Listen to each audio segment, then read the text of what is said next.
Fire of Faith Indonesia. Apa kabar saudara?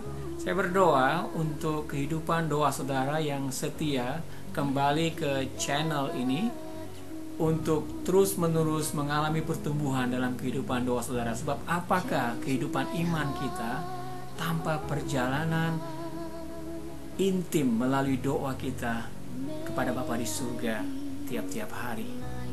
Saudara, topik kita pada hari ini adalah mengenai bagaimana posisi kita berdoa. Seorang hamba Tuhan, Brother Yun, penginjil dari Cina, dia datang beberapa bulan yang lalu ke kota kami dan sungguh luar biasa hamba Tuhan ini. Dan pada waktu orang-orang dipanggil untuk mau berdoa, dia khususnya berdoa untuk orang-orang dari Asia. Secara khusus dia meminta orang-orang dari Asia ini untuk apa? Untuk berlutut. Artinya itu lututnya di lantai. Tidak hanya berdiri demikian, tapi lututnya di lantai dan tangannya menengadah seperti ini. Saudara, posisi berdoa seperti itu memang tidak dikatakan harus di dalam Alkitab. Tetapi yang kita ambil dari posisi seperti itu bahwa hamba Tuhan ini mengajarkan untuk kita datang kepada Tuhan dengan posisi hati yang tepat. Waktu dia berlutut, dia mengajarkan bahwa kita perlu merendahkan hati kita dalam doa kita kepada Tuhan. Saudara, di dalam Lukas 18 ayat 9 sampai 14, Tuhan Yesus menceritakan perumpamaan di mana ada dua orang yang datang ke bait Allah. Yang satu adalah orang Farisi dan yang satunya pemungut cukai. Orang Farisi ini datang dengan apa, saudara? Saya bacakan apa yang mereka doakan. Orang Farisi dan pemungut cukai ini dan apa yang Tuhan Yesus katakan. Orang Farisi itu berdiri dan berdoa dalam hatinya begini, "Ya Allah, aku mengucap syukur kepadamu, karena aku tidak sama seperti semua orang lain. Bukan perampok, bukan orang lalim, bukan pezina, dan bukan juga seperti pemungut cukai ini. Aku berpuasa 2 kali seminggu, aku memberikan 1/10 dari segala penghasilanku." Tetapi pemungut cukai itu berdiri jauh-jauh. Bahkan ia tidak berani menengadah ke langit, melainkan ia memukul diri dan berkata, "Ya Allah, kasihanilah aku orang berdosa ini." Yesus berkata, "Orang ini pulang ke rumahnya sebagai orang yang dibenarkan Allah, dan orang lain itu tidak. Sebab barang siapa meninggikan diri, ia akan direndahkan, dan barang siapa merendahkan diri, ia akan ditinggikan."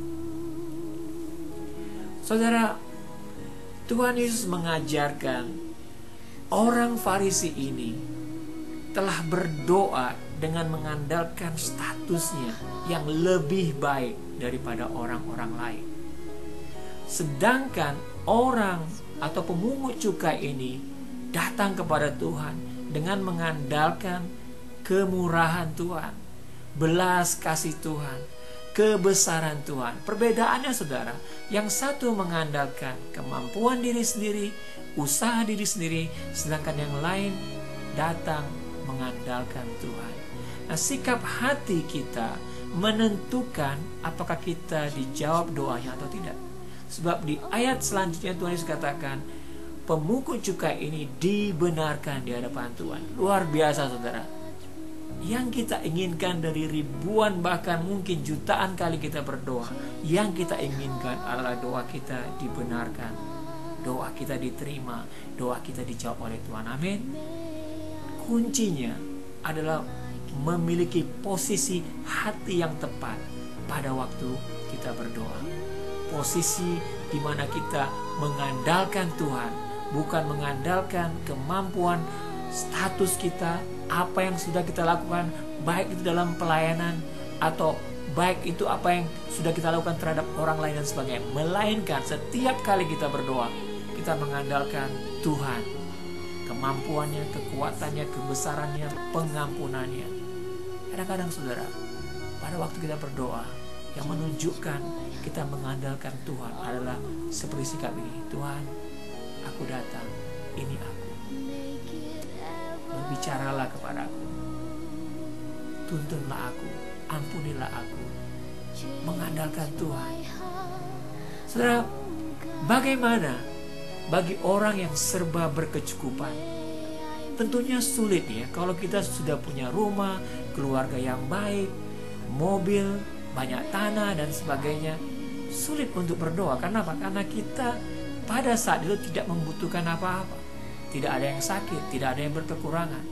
Nah, saran saya bagi saudara yang sedang berkecukupan, bagaimana untuk kita bisa tetap memposisikan hati kita berdoa dengan rendah hati kepada Tuhan. Saudara, ada lagu, hitunglah berkatmu satu persatu. Bagi saudara yang berkecukupan, untuk saudara bisa datang kepada Tuhan dan dibenarkan, adalah dengan mengucap syukur untuk satu persatu berkat yang Tuhan berikan. Saudara bayangkan, bila saudara memiliki rumah tapi rumahnya kebakaran. Kalau saudara memiliki bisnis tapi bisnisnya runtuh. Kalau saudara memiliki anak tapi sakit. Kalau saudara memiliki mobil tapi kecelakaan. Tapi kalau itu tidak saudara dapatkan, tentunya saudara tahu bahwa Tuhan memelihara kita. Sehingga pada waktu saudara berdoa, saudara bisa mengucap syukur. Tuhan, aku punya mobil ini, aku punya rumah ini, aku punya keluarga, aku punya anak-anak semua sehat karena Engkau. Saya mengucap syukur untuk setiap berkat Tuhan. Pakailah kami untuk terus memelihara berkat ini dan bahkan menggunakannya untuk kebesaran nama Tuhan. Fokus bagi orang-orang yang berkecukupan di dalam doanya adalah mengucap syukur dan menanyakan Tuhan, bagaimana, apa yang dapat kami lakukan lebih lagi untuk kami bisa menjadi berkat bagi orang lain. Saudara, sikap seperti ini memudahkan untuk orang-orang yang berkecukupan untuk tetap datang berdoa dengan sikap hati yang rendah di hadapan Tuhan. Yang kedua, saudara, bagaimana dengan pelayan-pelayan Tuhan, hamba-hamba Tuhan, pendeta, pemimpin pujian yang telah melakukan minggu demi minggu pekerjaan pelayanan sebagai kerutinan belaka. Nah, kadang-kadang kita diminta untuk berdoa, saking kita profesional, tahu melakukan tugas rutin ini, kita kehilangan posisi hati yang tepat untuk datang kepada Tuhan. Kita seakan-akan berdoa seperti melakukan hal yang rutin. Dan saudara, semuanya akan sia-sia karena Tuhan tidak akan membenarkan. Kita perlu datang kepada Tuhan terus-menerus dalam posisi apapun dengan hati yang rendah. Nah, yang saya sarankan saudara bagi hamba-hamba Tuhan, pelayan-pelayan Tuhan, saudara ingat di Yohanes 15 ayat 5, di luar aku engkau tidak dapat berbuat apa-apa. Ingat ini saudara, ketika kita melayani, setiap yang kita lakukan tanpa Tuhan menyertai, tanpa Tuhan mengurapi, tanpa Tuhan bekerja, akan sia-sia. Kita dapat memimpin pujian, kita dapat berkhotbah, tapi kalau tangan Tuhan tidak di situ, yang kita lakukan sia-sia. Nah, oleh karena itu saudara, setiap kali kita bersikap di dalam doa untuk suatu pelayanan, pandang pada Tuhan dan mengatakan, Tuhan, aku melakukan semuanya ini, tapi kalau engkau tidak menyertaiku, tidak mengurapi, tidak memberkati, semuanya sia-sia. Oleh karena itu datanglah, pakailah apa saja yang aku lakukan ini, apa saja yang kami sudah siapkan untuk Tuhan bekerja dan memberikan impak bagi orang-orang yang membutuhkannya. Saudara, saya harap ini mendorong saudara untuk memiliki senantiasa sikap hati yang rendah di hadapan Tuhan. Tuhan lebih besar daripada segala perkara yang sudah kita lakukan. Dia tetap Tuhan dan tidak berubah. Dan posisi ini perlu kita ingat, walaupun kita berkecukupan, walaupun kita juga sudah rutin melakukan pelayanan kita. Bagi orang-orang yang memang membutuhkan doa, mudah untuk kita datang dengan rendah hati. Karena kita butuh, kita perlu meminta-minta.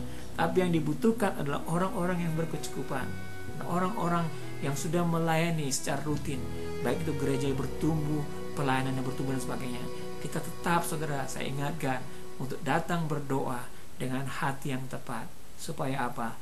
Tuhan bekerja dan Tuhan membenarkan setiap doa kita. Semoga ini memberkati saudara.